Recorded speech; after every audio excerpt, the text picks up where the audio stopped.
രഹസ്യം. ഒരു രാത്രി ചിലരെ തിരക്ക് ഞാൻ ബെക്കറിന്റെ വീട്ടിൽ വന്നത് മൊയ്തീൻ ഓർമ്മയുണ്ടല്ലോ?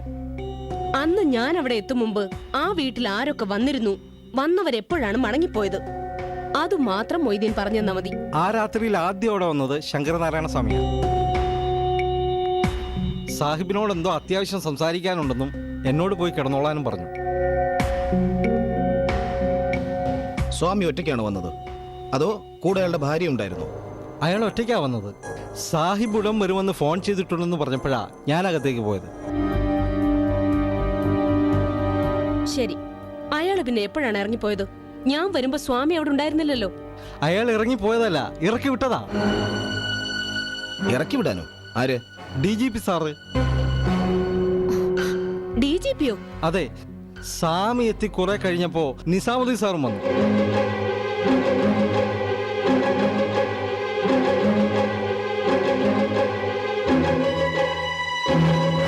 സുഖമില്ലാത്ത എന്റെ പെങ്ങള് മാത്രം ഉള്ളിടത്ത് രാത്രി ഇങ്ങനെ ബിസിനസ് സംസാരിക്കാൻ ഇരിക്കണ്ട. ഇക്ക വരുമ്പോ ഞാൻ പറഞ്ഞോളാം. തൽക്കാലം പോയാട്ടെ. സ്വാമിയെ ഇറക്കി വിട്ട് DGP സാർ മുകളിലേക്ക് പോയെങ്കിൽ ഞാൻ കണ്ടില്ലല്ലോ. ഓർമ്മയില്ലേ? ഞാൻ വരുമ്പോ അന്യരാരും ആ വീട്ടിലുണ്ടായിരുന്നില്ല. വീട്ടുകാരനായ ബക്കർ സാഹിബ് പോലും എന്റെ പിന്നാലെ അവിടെ എത്തിയത്. നിസാമുദ്ദീൻ സാർ വന്ന ഉടൻ തന്നെ തിരിച്ചിറങ്ങിപ്പോയി. പോയോ? എങ്ങോട്ട് അറിയില്ല. വളരെ ധൃതിയില്ലാ താഴേക്ക് ഇറങ്ങി വന്നത്. എന്നോട് കഥകടച്ച് കിടന്നോളാൻ പറഞ്ഞിട്ട് അപ്പൊ തന്നെ കാറി കയറിപ്പോയി. എനിക്കൊന്നും മനസ്സിലായില്ല. എനിക്ക് മനസ്സിലായി. മുകളിൽ ചെന്ന് കഴിഞ്ഞപ്പോ DGP സാറിന് എന്തോ പ്രധാനപ്പെട്ട കാര്യം സംഭവിച്ചു.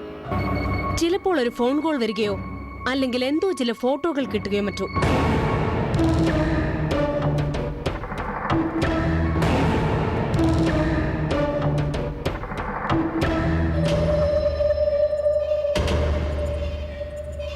മൊയ്തീൻ, ഈ ഫോട്ടോ ആ വീട്ടിൽ കണ്ടിട്ടുണ്ടോ? ഇല്ല.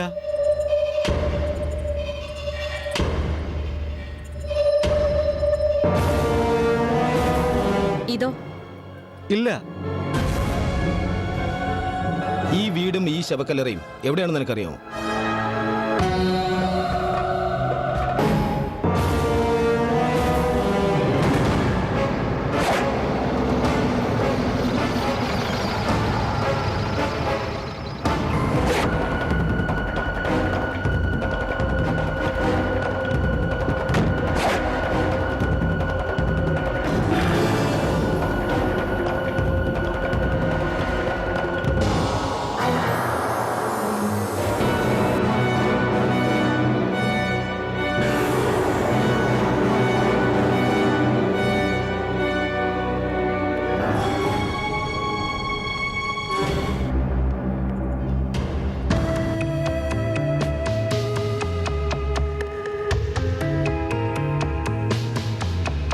അതാണോ ആള്?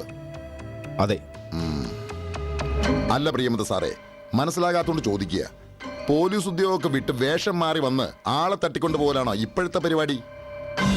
ഞാൻ ആരെ തട്ടിക്കൊണ്ടുവന്നിട്ടൊന്നുമില്ല. പിന്നെ അയാളെ കുറിച്ചാണ് ഉദ്ദേശമെങ്കിൽ ഞാൻ അയാളെ കൊണ്ടുവന്നത് ചില കാര്യങ്ങൾ ചോദിച്ചറിയാനാ. എന്ത് കാര്യം ചോദിച്ചറിയാൻ? എന്താ കേസ്? കേസായിട്ടില്ല. ചോദിച്ചത് DGP നിസാമുദ്ദീൻ സാറിന്റെ തിരോധാനവുമായി ബന്ധപ്പെട്ട. അതിന് നമ്മളെന്തിനാ അത്ര ബുദ്ധിമുട്ടുന്നത്? അന്വേഷണ ചുമതല ഏൽപ്പിച്ചിരിക്കുന്ന എന്നെയല്ലേ? DGP സാറിന്റെ തിരോധാനത്തിന് ഞങ്ങൾ അന്വേഷിക്കുന്ന ഒരു കേസുമായിട്ട് ബന്ധമുണ്ട്. അതങ്ങ് പള്ളിയിൽ ചെന്ന് പറഞ്ഞാ മതി. അല്ലെങ്കിലേ പേപ്പറിൽ എഴുതി കൊടുത്തിട്ട് അഡീഷണൽ DGPയുടെ അനുവാദം മേടിച്ചോണ്ട് വാ. തൽക്കാലം ആ കാര്യം ഞാൻ അന്വേഷിച്ചുകൊണ്ടിരിക്കുക. അതിനിടയിൽ ഇടങ്കോലിടാൻ വരണ്ട.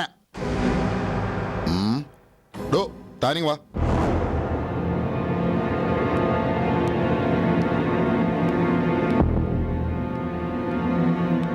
ദേ, ഈ സ്വാമി സാറിന്റെ കൂടെ നേരെ വീട്ടിൽ പൊയ്ക്കൊള്ളണം. തനിക്കെതിരെ ഇവിടെ ഒരു കേസും ഇല്ല. താൻ ആർക്കും സാക്ഷി പറയാനും വരണ്ട. മനസ്സിലായോ? ഓ. ആ എന്നാ പോ.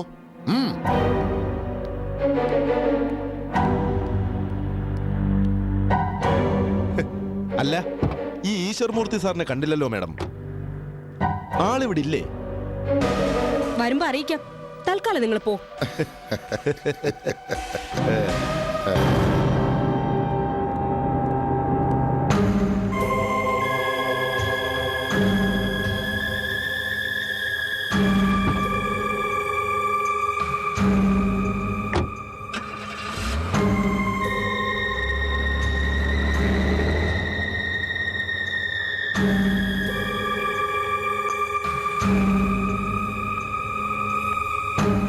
അല്പം രാഷ്ട്രീയ സ്വാധീനം ഉണ്ടെന്ന് കരുതി കൂടുതൽ അഹങ്കരിക്കണ്ട. അഡീഷണൽ DGPക്ക് നിങ്ങളുടെ തനിനിറ അറിയാത്തതുകൊണ്ടാ അന്വേഷണം ഏൽപ്പിച്ചപ്പോ തടയാത്തത്. പക്ഷെ കള്ളനെയാണ് താക്കോൽ ഏൽപ്പിച്ചതെന്ന് താമസിയാതെ ഞാൻ നേരിട്ട് തന്നെ അദ്ദേഹത്തെ അറിയിക്കുന്നുണ്ട്. അതിന് ദാ ഇതാണ് ഒന്നാമത്തെ തെളിവ്.